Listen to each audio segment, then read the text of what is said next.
Hello friends, welcome back to the HVACY Satya, and today's video we will talk about UPS system. Friends, this topic is very important for all of those who is working in HVAC or electrical as well.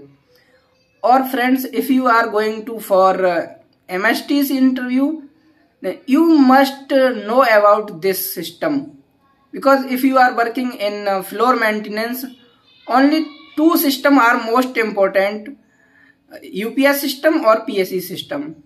So in today's video we will talk about only UPS system. So let's start the video.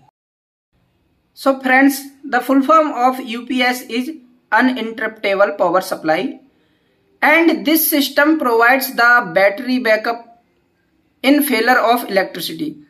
So friends, अगर आप किसी computer पे काम कर रहे हैं या फिर आपके ऑफिस में सीसीटीवी कैमरास लगे हुए हैं, एक्सेस कंट्रोल लगा हुआ है, तो वहां पे अगर 2-4 मिनट के लिए भी सप्लाई चली गई तो आपका बहुत बड़ा नुकसान हो सकता है। आप कंप्यूटर पे बैठे बैठे काम कर रहे हैं और आपका कंप्यूटर एकदम से ऑफ हो जाता है तो आपका बहुत बड़ा डेटा का लॉस हो सकता है।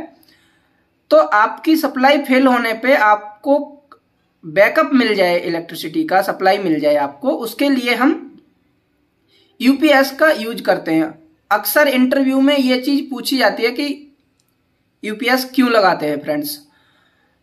सो फ्रेंड्स, आगे बात कर लेते हैं कि इसके पार्ट्स के बारे में, कि यूपीएस में पार्ट्स क्या क्या लगे होते हैं। तो फ्रेंड्स, जैसा कि आप पिक्चर में देख सकते हैं, इसमें मेन 4-5 पार्ट्स होते हैं। There are only 4-5 main parts in UPS. वो है कि rectifier, battery bank, battery charger, inverter और स्टैटिक स्विच। सो फ्रेंड्स, अब ये यूपीएस काम कैसे करता है उसके बारे में बात कर लेते हैं।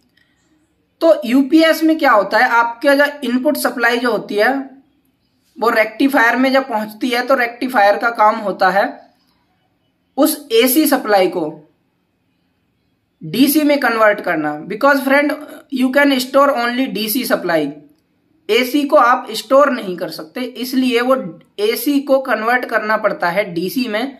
Then you can store this DC supply in battery. उसके बाद फ्रेंड्स, बैटरी में जब स्टोर हो जाता है उसके बाद काम होता है इन्वर्टर का। यानी अगर आपकी पावर सप्लाई फेल होती है तो इन्वर्टर क्या काम करता है, आपकी उस डीसी सप्लाई को कन्वर्ट करता है एसी सप्लाई में फ्रेंड्स। बिकॉज आपके सिस्टम जो चल रहे होते हैं, सारे कंप्यूटर, सीसीटीवी कैमरास और एक्सेस कंट्रोल सिस्टम और भी बहुत सारी इंपॉर्टेंट चीजें, तो वो सारी एसी सप्लाई पे चलती हैं। तो फ्रेंड्स, उसके बाद जो स्टैटिक स्विच होता है उसका काम क्या होता है कि अगर आपका ये वाला सिस्टम पूरा फेल हो जाता है, रेक्टिफायर वाला, बैटरी वाला सिस्टम फेल हो जाता है, तो उस कंडीशन में वो आपका बाईपास कर देता है सप्लाई को, मेन से डायरेक्ट आउटपुट में सप्लाई जाती है और आप फिर अपना सिस्टम को रिपेयर कर सकते हैं। सो फ्रेंड्स, अब बात कर लेते हैं कि यूपीएस का पीपीएम में क्या क्या करना होता है। सो फ्रेंड्स, यूपीएस का पीपीएम क्वार्टरली जो होता है वो वेंडर करता है, आपने अगर कोई वेंडर रखा हुआ है तो। और वीकली पीपीएम जो है इन हाउस टीम करती है, जो आपकी पर्सनल टीम होती है मेंटेनेंस की। तो उसमें आपको चेक क्या क्या करना होता है। अगर आप एक टेक्नीशियन है, फ्लोर टेक्नीशियन है, मेंटेनेंस के एमएसटी हैं, तो आपका क्या रोल बनता है, आप उसके बैटरी वोल्टेज चेक कर लीजिए। आप उसको बैटरी पर लोड डाल के देख लीजिए, यानी कि आप पावर सप्लाई फेल करके देख लीजिए, उसका इनपुट बंद करके देख लीजिए कि बैटरी पे लोड जा रहा है या नहीं जा रहा है और आपको बैकअप मिल रहा है या नहीं मिल रहा है। उसके बाद फ्रेंड्स, उसके जो फिल्टर्स वगैरह होते हैं उसको क्लीन कर दीजिए और उसके बाद आप उसका पैरामीटर्स ले लीजिए कि सारे वोल्टेज, एम्पियर्स, उसका किलोवाट और पीएफ और उसकी फ्रीक्वेंसी, सारी चीजें एक्यूरेट आ रही है या नहीं आ रही। So friends, now we will discuss how to calculate the backup of your UPS. कैसे पता चलेगा कि आपका यूपीएस कितनी देर के लिए आपको बैकअप दे सकता है, कितनी देर के लिए आपको सप्लाई दे सकता है। So friends, as you can see in the picture, अगर आपका यूपीएस 40 केवीए का है, जैसा कि हमारा यूपीएस जो है 40 केवीए का है, आपका यूपीएस जितने भी केवीए का होगा उस अकॉर्डिंग आप कैलकुलेट कर सकते हैं। तो आप केवीए को पहले बीए में कन्वर्ट कर लीजिए, आप उसको मल्टीप्लाई कर लीजिए 1000 से, और उसके बाद आपका बैटरी का टोटल काउंट ऑफ बैटरी को मल्टीप्लाई कर लीजिए आप उसके वोल्टेज से। तो हमने 32 बैटरीज लगा रखी हैं, एक बैटरी में समथिंग 13 एम्पियर्स आते हैं, तो उसको मल्टीप्लाई किया तो 416 जो है वोल्टेज उसमें मिलेंगे फ्रेंड्स। अब आपको एम्पियर निकालने हैं यूपीएस के, तो उसको वोल्टेज एम्पियर को डिवाइड कर दीजिए आप वोल्टेज से, तो आपको टोटल एम्पियर निकल के आ जाएंगे फ्रेंड। उसके बाद आपको बैटरी का AH जो है वो देख लेना है कि आपकी बैटरी कितने AH की है, 65 AH की है, 100 AH की है।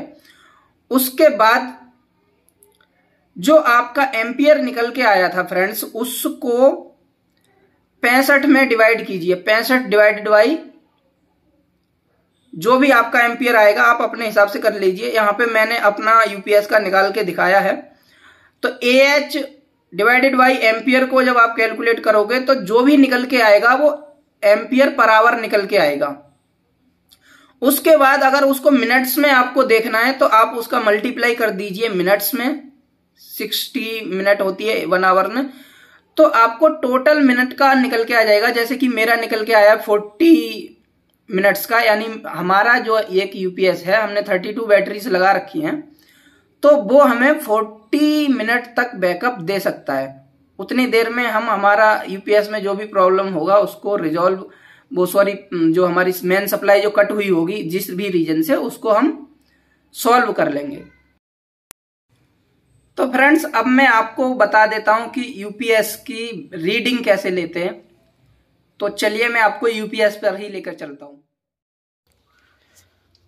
तो फ्रेंड्स ये हमारा 40 केवीए का यूपीएस है और इसकी रीडिंग कैसे लेते हैं वो मैं आपको बताने वाला हूं।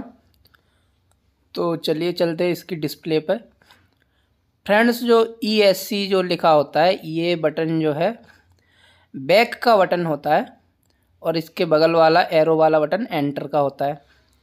तो फ्रेंड्स यहाँ पे ये मेन फंक्शन है, ये मीटर जैसा जो इंडिकेट है ये पैरामीटर दिखाता है और ये वाला इंडिकेट यहाँ पे अलार्म शो करता है, और ये वाला जो है ये फंक्शन दिखाता है।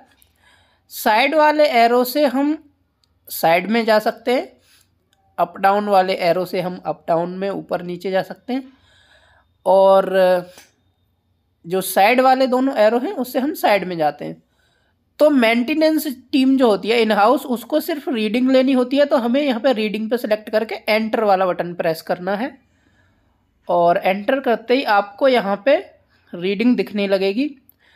तो हमें इनपुट वोल्टेज से स्टार्ट करना होता है, तो डाउन एरो प्रेस करके इनपुट वोल्टेज पे आ जाएंगे। तो यहाँ पे 400, 402, 402, 403 ऐसे करके, और फिर इनपुट एम्पियर और किलोवाट और केवीए और पावर फैक्टर और फ्रीक्वेंसी यहाँ पे दिखती है, जो कि हमें नोट कर लेनी चाहिए।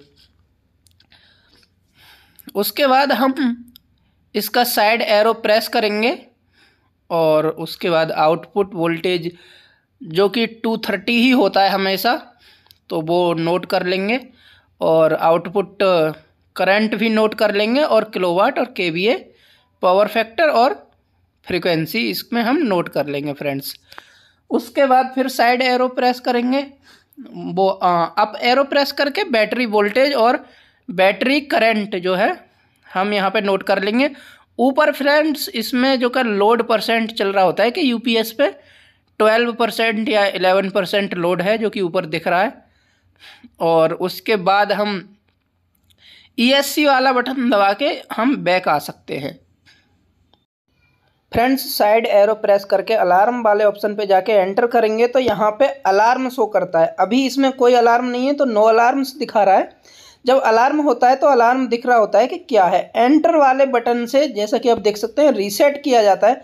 जो भी प्रॉब्लम होती है आप उसका फ़ोटो खींच लो, फिर उस तरह से रिजॉल्व करके या तो आप वेंडर को इन्फॉर्म कर दो तो वो आके उसको रिजॉल्व करेंगे, और आप उसके बाद एंटर से रीसेट कर सकते हैं। और यहाँ पे साइड में जाके इसकी टोटल इन्फॉर्मेशन दिखती है, ESC वाले बटन से आप बैक जा सकते हैं। आप अगर कहीं पे भी गलत जगह पे चले गए हैं तो इस तरह से फ्रेंड्स इसकी रीडिंग जो है टोटल ली जाती है, और एंटर वाले बटन का और ESC वाले बटन का ही यूज है, बाकी ऊपर वाले चारों बटन का जरूरत। तो फ्रेंड्स आज की वीडियो में सिर्फ इतना ही, मिलते हैं एक नई वीडियो के साथ।